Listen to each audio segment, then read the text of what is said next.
रात के ठीक 12:17। प्लेटफॉर्म नंबर 3 और अनाउंसमेंट हुआ, यात्रीगण कृपया ध्यान दें, आखिरी ट्रेन प्लेटफॉर्म नंबर 3 से कुछ ही देर में रवाना होगी। लेकिन उस स्टेशन पर उस रात कोई ट्रेन नहीं चलनी थी।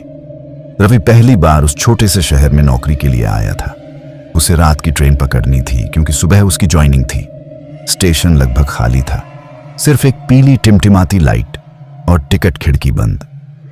अजीब है, रवि बुदबुदाया।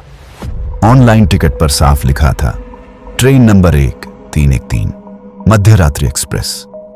रवि ने आसपास देखा, एक बूढ़ा चौकीदार दूर बेंच पर बैठा था। रवि उसके पास गया। बाबा, 1313 ट्रेन यहीं आएगी ना? बूढ़ा धीरे धीरे उसकी तरफ देखने लगा। उसकी आंखें अजीब तरह से खाली थीं।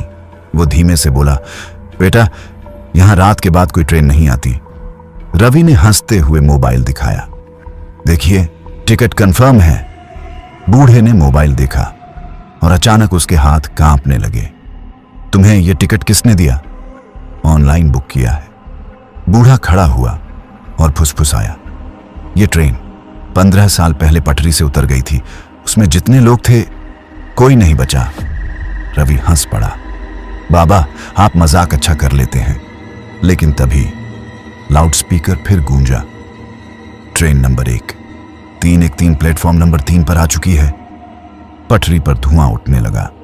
एक काली ट्रेन धीरे धीरे सामने आकर रुक गई। अजीब बात यह थी, उसमें कोई इंजन ड्राइवर दिखाई नहीं दे रहा था। दरवाजे अपने आप खुल गए। अंदर से ठंडी हवा आई जिसमें जली हुई चीज की बदबू थी।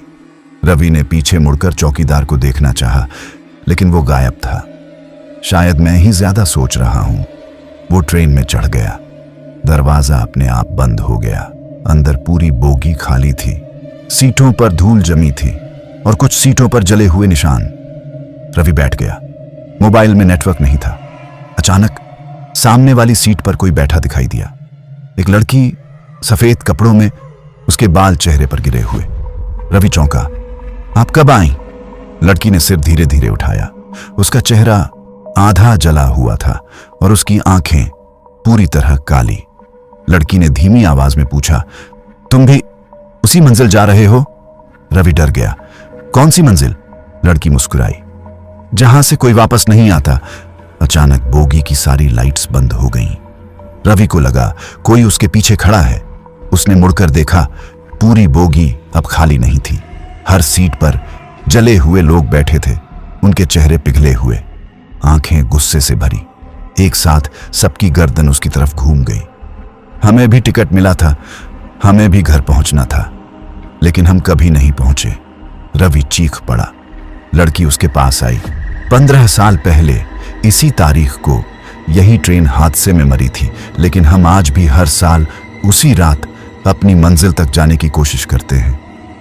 तुम जिंदा हो, इसलिए तुम हमें दिख रहे हो। रवि ने दरवाजा खोलने की कोशिश की, लेकिन दरवाजे गायब थे। खिड़की के बाहर सिर्फ अंधेरा और चीखें। अचानक रवि को एहसास हुआ, ट्रेन पटरी पर नहीं चल रही थी, वो हवा में थी। अचानक तेज झटका लगा। ट्रेन पटरी से उतरने लगी। सब भूत एक साथ चिल्लाने लगे। फिर वही रात, फिर वही दर्द। लड़की ने रवि का हाथ पकड़ लिया। अगर तुम बचना चाहते हो तो कूद जाओ। लेकिन तुम? वो मुस्कुराई। हम तो पहले ही मर चुके हैं। अचानक दरवाजा खुला। रवि ने बिना सोचे कूद लगा दी। रवि ने आंखें खोली। वो स्टेशन के प्लेटफॉर्म पर पड़ा था। चारों तरफ लोग खड़े थे। कोई ट्रेन नहीं थी। चौकीदार उसे घूर रहा था। मैंने कहा था ना, यहां रात के बाद कोई ट्रेन नहीं आती। रवि ने कांपते हुए पूछा, ट्रेन नंबर 13? चौकीदार बोला, वो हादसा आज से 15 साल पहले ठीक इसी दिन हुआ था। रवि ने जेब से टिकट निकाला। टिकट अब राख में बदल चुका था। उस रात के बाद रवि ने कभी ट्रेन से सफर नहीं किया, लेकिन हर साल उसी तारीख को उसे अपने मोबाइल पर एक मैसेज आता है, आपकी ट्रेन 1313 आज रात 12:17 पर प्लेटफॉर्म नंबर 3 से रवाना होगी। और मैसेज के नीचे लिखा होता है, स्टेटस कंफर्म्ड।